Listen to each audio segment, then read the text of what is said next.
Hey Bruins, my name is Tony Cole, and I'm one of 13 counselors at Creek. Our team has put together a brief video to walk you through self-scheduling. Whether this information is new for you or simply a refresher, the two aspects of self-scheduling to keep uppermost in your mind are 1, self-scheduling is important, and 2, self-scheduling is a privilege.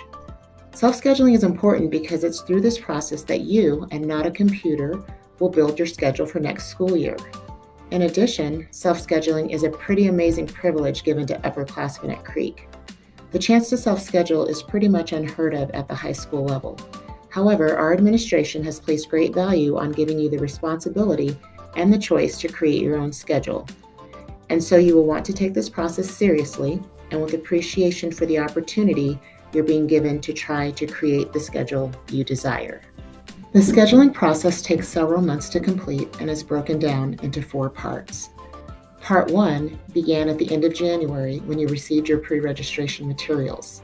These materials included your pre-registration form, a copy of your transcript, and a Things to Know document with additional scheduling details relevant to your grade level. During this part of the process, ideally, you were reviewing the courses you've taken, discussing course recommendations with teachers, counselors, and maybe your parents, obtaining the appropriate signatures, and ultimately completing your pre-registration form to include all the classes you need and want to take next school year. Part 2 happened a few weeks later, during which time you entered the courses from your pre-registration form into PowerSchool. Part 3 actually happens behind the scenes and consists of the registrar's office building the master schedule based on the requests students entered into PowerSchool during Step 2. Part 4 is what we're gearing up for now. In this stage, you will build your own schedule during your assigned self-scheduling appointment time. In the email you received containing this video, you were also provided with other essential information. That information includes the date and time of your self-scheduling appointment and a list of the classes you pre-registered for. It is important that you save the date and do not forget about your self-scheduling appointment.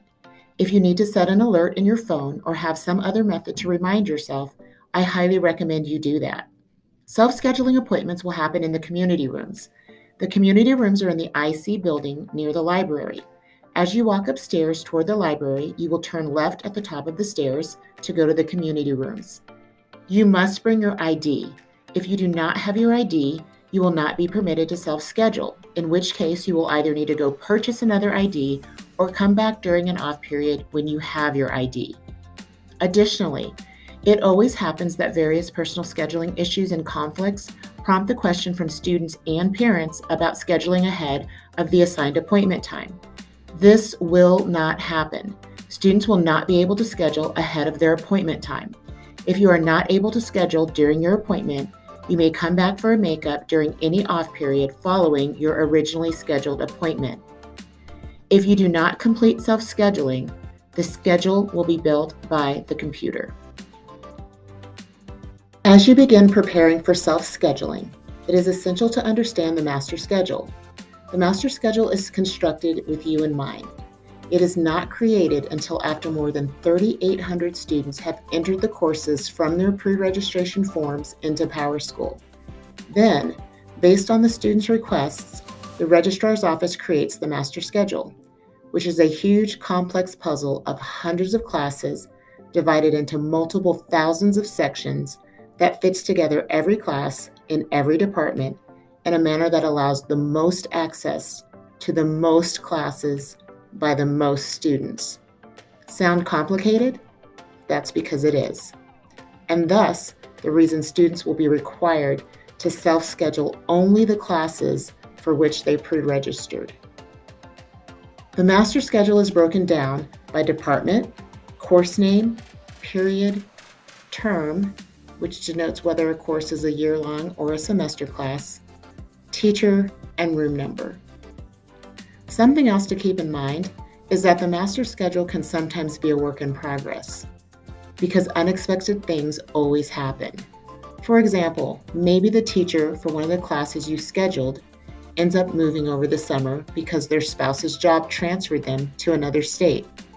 In this type of scenario, a piece of the puzzle no longer fits, and thus the master schedule must be adjusted. With situations like this, you might see a change in your schedule that you didn't ask for. But be assured, these types of changes are not made frivolously or arbitrarily. There is always a valid reason. To find the master schedule, you will go to the Cherry Creek High School homepage.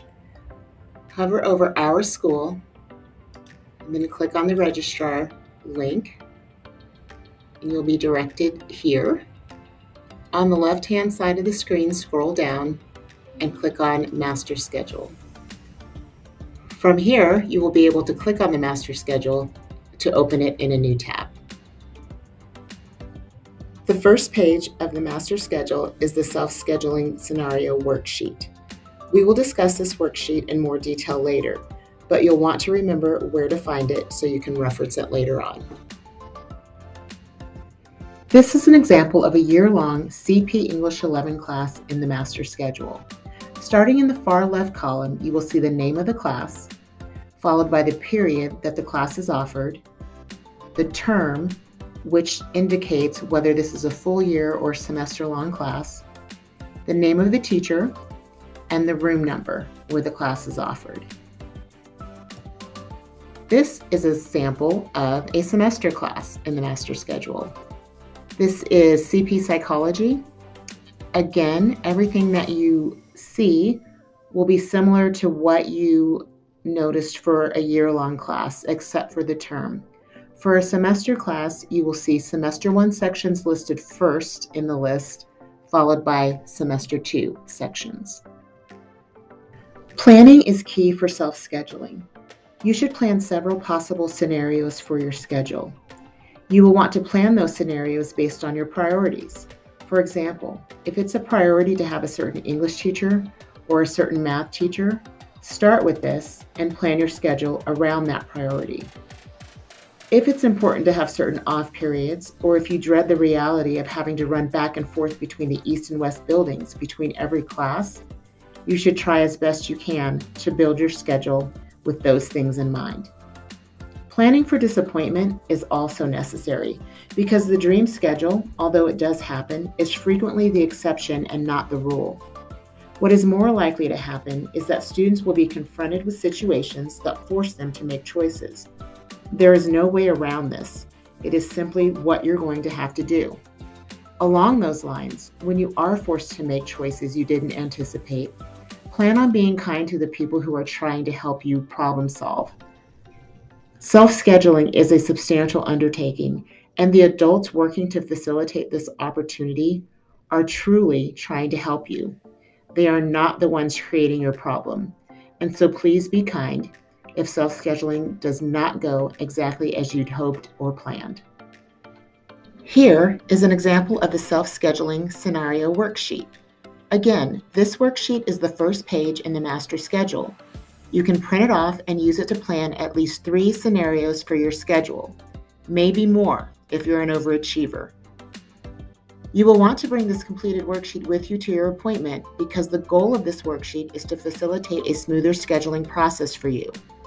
Students are given a time limit in which to complete their schedule, and so the worksheet should help you navigate the process more quickly and efficiently.